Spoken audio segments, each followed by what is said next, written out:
សួស្តីអ្នកទាំងអស់គ្នាជួបគ្នាម្ដងទៀតហើយជាមួយនឹងវីដេអូថ្មីហ្នឹងហើយអញ្ចឹងនៅក្នុងវីដេអូនេះខ្ញុំនឹងមកចែករំលែកអ្នកទាំងអស់គ្នាអំពីរបៀបចូលទៅផ្ដាច់ Apple ID ចេញពី account game Mobile Legends របស់យើងហ្នឹងហើយ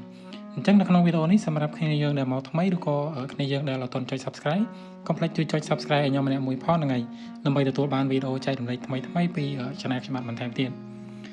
អញ្ចឹងឥឡូវកុំឲ្យខាត់ពេលយូរយើងទៅធ្វើការ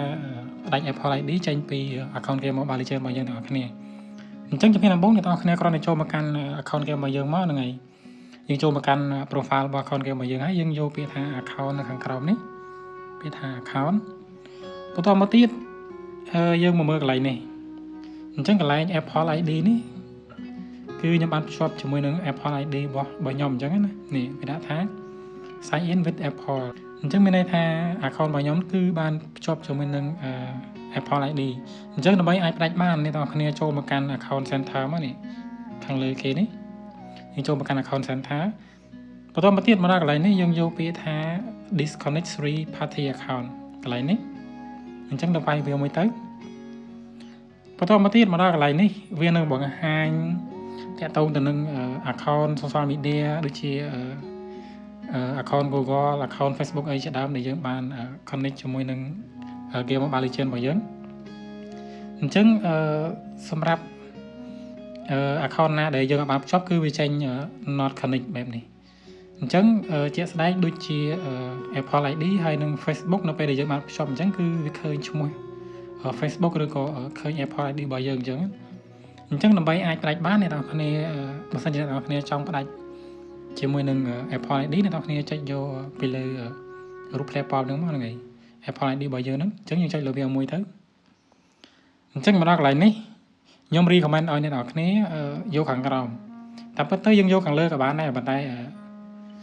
នៅពេលដែលយើងយកខាងលើហ្នឹងទៅគឺវាត្រូវ load ចូលទៅកាន់ Apple ID របស់យើងញ៉ៃអញ្ចឹងណាអញ្ចឹងយើងយកខាងក្រោមមកគឺ disconnect ជាមួយនឹង Gmail របស់យើង Gmail មុនតនរបស់យើងហ្នឹងនៅពេលដែលយើងចុចទៅគឺគេនឹងផ្ញើលេខកូដចូលទៅកាន់ Gmail របស់យើងអញ្ចឹងយើងគ្រាន់តែ confirm លេខកូដ6ខ្ទង់ហ្នឹងទៅគឺអូខេហើយអញ្ចឹងយើងយកខាងក្រោមមកនេះខាងក្រោមនេះយើងចុចខាងក្រោមមួយទៅ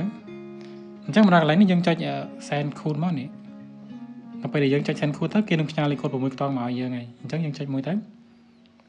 អញ្ចឹងឥឡូវយើងបន្ទាប់ពីចុច send code ហើយយើង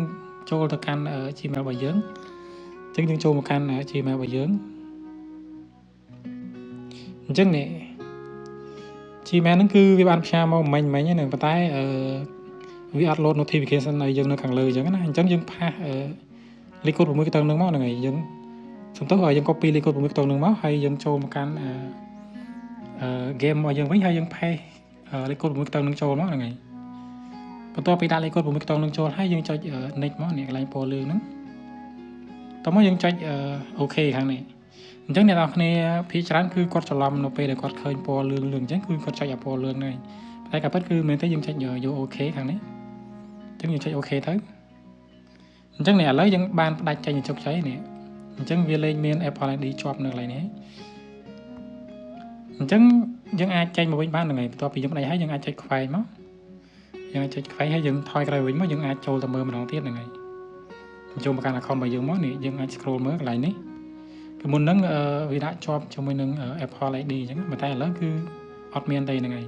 អញ្ចឹងមានន័យថាយើងបានផ្ដាច់ចេញទៅជោគជ័យហើយអញ្ចឹងវីដេអូចែករំលែកនេះគឺមានតែប៉ុណ្្នឹងទេហ្នឹងហើយសង្ឃឹមថាអ្នកទាំងអស់គ្នានឹងធ្វើបានហើយជាចុងក្រោយកុំភ្លេចជួយចុច Subscribe ខ្ញុំម្នាក់មួយផងហ្នឹងហើយបាយបាយ